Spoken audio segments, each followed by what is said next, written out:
Do you like tracksuits? Do you like them to be fancy? Do you like them in bright orange? Are you certain you're not Vector Perkins?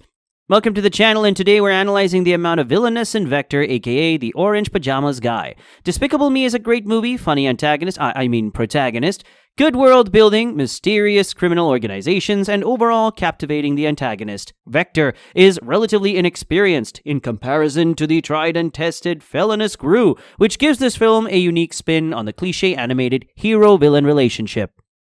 In the early parts of the movie, Vector is introduced as a try-hard wannabe villain by Mr. Perkins, head of the bank. Soon, Vector's exploits are revealed to Gru, which makes him jealous of him and ends up freezing his head while on his way out. The list of Vector's crimes is long, most of which include crimes that are almost impossible to commit in the real world. Thus, we'll be looking at the crimes that make sense and assuming hypothetical situations and their outcomes.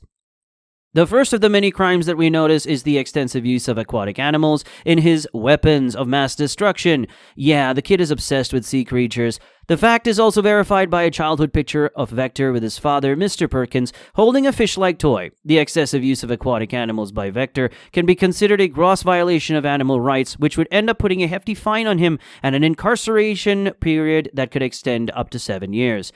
The other real-world problems Vector would face are the missiles in his home. I don't think Area 51 has the kind of security that Vector's mansion has. A guy with that many illegal firearms is definitely looking at a prolonged interrogation and an even longer jail term if found guilty. Vector's antics are really funny, but his technology compared to Gru's is no joke. Vector one-ups Gru in every mode of transport, which is proven by the case they have on planes, where Vector humiliates Gru and leaves him in the dust. Such technology in untrained arms in the open sky would spell disasters for passenger planes and other flying vehicles.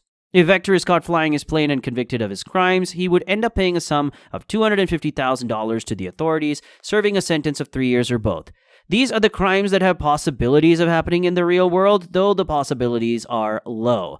These achievements, as villains would call them, are not the only badges of honor that Vector has. His biggest feat so far has been stealing the Great Pyramid of Giza. What did he do with them? Use them as a decoration.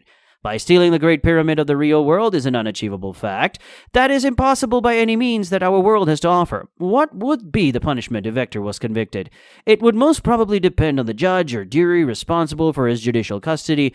He would most probably be tried for causing harm to public property, and seeing that he stole an item of extreme value, the sentence could go in favor of incarcerating him for life. Another angle through which this can be looked at is, how much harm did it cause to the people? If people died as a result of his actions, he could face the death penalty. But given that he used the shrink gun, it's unlikely that any lives were lost. Last but not least, Vector was the last person to have the moon in his possession, thus making him a co-conspirator in the crime. Stealing the moon would put him at the center of a doomsday clock, which could be a very serious offense. This is the most serious crime one can imagine, as it could lead to our extinction. If we survive, Vector wouldn't, and if the Earth doesn't survive, well, then there's no point to this debate. Vector is one of Illumination's most colorful villains, with a nerdy personality that is lacking in mainstream villains. But to summarize his exploits, his punishments could range from life imprisonment to the death penalty.